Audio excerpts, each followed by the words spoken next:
Bom dia, boa tarde ou boa noite. Essa é a nossa primeira videoaula dando continuidade aos nossos conteúdos e, relembrando, nós estamos falando sobre o processo de independência da América Espanhola. Só para a gente pegar de onde a gente já tinha parado, que a gente já tinha conversado, é bom a gente lembrar que o processo de independência da América Espanhola ele é totalmente diferente do processo de independência aqui do Brasil e ele é muito diferente do processo de independência dos Estados Unidos. Embora esses três processos de independência tenham ocorrido num espaço de tempo próximo e embora alguns acontecimentos lá da Europa tenham influenciado da mesma forma os três processos de independência, a forma com que esses processos se desenrolaram são totalmente diferentes, certo? Vamos falar aqui do processo de independência da América Espanhola. Primeiro, quais são as bases ideais que vão aí dar alicerce ao discurso desse processo de independência? Nós temos três. O iluminismo, né, todos aqueles ideais iluministas que foram lançados e vêm aí influenciando outros processos históricos desde o século XVII. A própria Revolução Francesa, que é talvez um dos grandes marcos históricos, ou o maior marco histórico, que já está diretamente relacionada ao iluminismo. E a Revolução dos Estados Unidos, a independência dos Estados Unidos, que nessa época era um acontecimento bem recente. Os Estados Unidos tinham acabado de se tornar independentes da Inglaterra, e essa independência dos Estados Unidos lançou uma onda, né, de novas ideias por toda a América Espanhola, e chegou a influenciar inclusive a América Portuguesa, mas a gente não vai falar sobre isso hoje. Tirando esses três bases, eu estou olhando aqui no roteiro para seguir, tá, gente? Nós vamos falar sobre como estava a situação da sociedade. Né? Nós tínhamos dois grupos sociais muito importantes, crioulos e capetones. Os capetones eram os espanhóis que tinham vindo para a América Espanhola para tratar da colonização, né? Para organizar, administrar a colonização e as suas colônias, obviamente. E os crioulos eram os descendentes de espanhóis que tinham nascido aqui. Esses crioulos, essa classe da sociedade, eles começaram a estudar na Europa. E lá eles tiveram contato mais direto com esses processos históricos, a Revolução Francesa, as ideias do Iluminismo, e aí eles voltam e tentam criar esse discurso de independência dentro da própria América Espanhola. O que vai acontecer que vai impulsionar, né, o início desse processo que, diferente do Brasil e diferente dos Estados Unidos, começou separado, começou em diversas regiões separadas? É justamente a expansão napoleônica. O mesmo processo histórico que força a família real portuguesa a vir para o Brasil, né, dá a ideia, impulsiona, né, o surgimento das discussões mais fervorosas para também a independência da América Espanhola. Porque quando essa expansão francesa, né, essa expansão napoleônica acontece lá na Europa, as outras coroas, elas são enfraquecidas. E aí eles utilizam desse discurso, né, de dizer que agora que o rei espanhol não é mais o mesmo, porque depois que Napoleão consegue chegar na Espanha, ele retira o rei espanhol e ele coloca o próprio irmão no trono. Eles utilizam disso na América Espanhola, né, em vários lugares, assim, várias regiões da América Espanhola começam a utilizar do mesmo discurso, de dizer que eles não têm nenhuma marra mais agora com esse novo rei. E aí eles começam a questionar o chamado pacto colonial. Né? Eles começam a questionar de uma forma muito mais crítica, né? Principalmente, vamos lembrar, sendo aí liderados pelas ideias da classe dos crioulos. Conforme isso vai acontecendo em todas as regiões, essas discussões vão aumentando e as tensões contra a coroa espanhola começam a crescer. Dentro desse processo de independência da América Espanhola, nós vamos ter alguns nomes como lideranças surgindo e sendo muito importantes.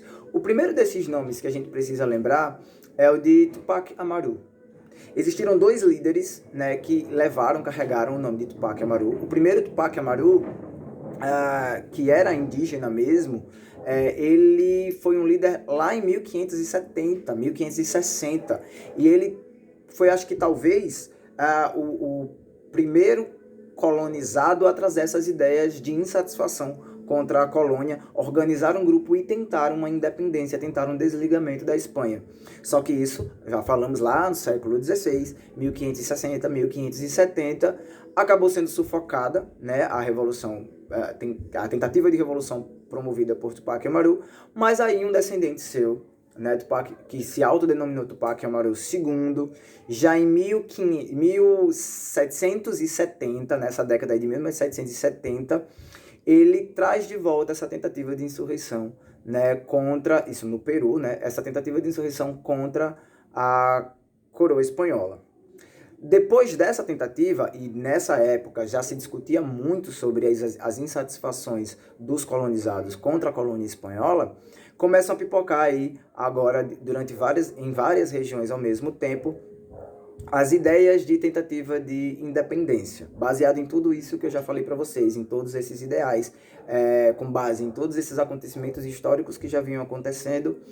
E a gente tem, vale lembrar, em 1808, por isso que eu vou falar de datas agora, prestem atenção. Em 1808, a gente tem a família real portuguesa vindo para o Brasil. E quando essa notícia chega no restante da América, na América Espanhola, isso impulsiona ainda mais. Então nós temos, em 1810, padre Marcelo Hidalgo, liderando as independências, os processos de independência dentro do próprio México, né? Ele é um dos grandes líderes, se não o maior líder da independência do México. E a gente vai ter dois fluxos de independência, né? Dois grandes heróis, discutíveis heróis do processo de independência da América Espanhola. O primeiro é Simão Bolívar, né? Que depois vai se tornar aí, o segundo presidente da Gran Colômbia, né? E ele começa justamente nessa região. Ele vem num fluxo de tentativa de libertação, né, da região central da América em direção à América do Sul. E o outro grande nome é José de San Martín, que é argentino, né, responsável aí pela independência não só da Argentina, mas também do Chile e do Peru. E aí ele faz o fluxo contrário. Ele começa o processo de revolução, de libertação, né, de independência na América do Sul e segue em direção à América Central. Então existem dois fluxos, né, dois grandes heróis aí, como falei para vocês, discutíveis heróis, porque muitos historiadores apontam que essa imagem do heroísmo que foi criada para José de San Martín, na Argentina, e lá na Colômbia, para Simão Bolívar, elas foram criadas justamente para enaltecer, né, para criar símbolos do processo de independência. Vimos até aqui, vamos encerrar essa primeira aula por aqui. Então, o que nós vimos? Os ideais, né, o discurso e os principais nomes relacionados aos processos de independência da América Espanhola. Nós vamos dar continuidade no próximo vídeo, lembrando, grande parte do que a gente falou aqui hoje, a gente já tinha discutido em sala. Vocês têm uma atividade do módulo que já foi deixada para vocês e tem uma segunda atividade que é que dentro desse mesmo conteúdo que nós estamos vendo, vocês elaborarem aí algumas questões e se separarem em grupos. Isso a gente já tinha organizado antes desse intervalo, né, que foi dado por causa do Covid-19. Então, aquela ideia daquele trabalho, ela vai continuar, a gente vai trabalhar isso na volta. E lembrando, principal obrigação, a atividade do módulo, acho que a nossa primeira aula de retorno é justamente para a gente ver isso aí, né, fazer as correções das atividades do módulo. Por enquanto é só, até a nossa próxima aula e falou!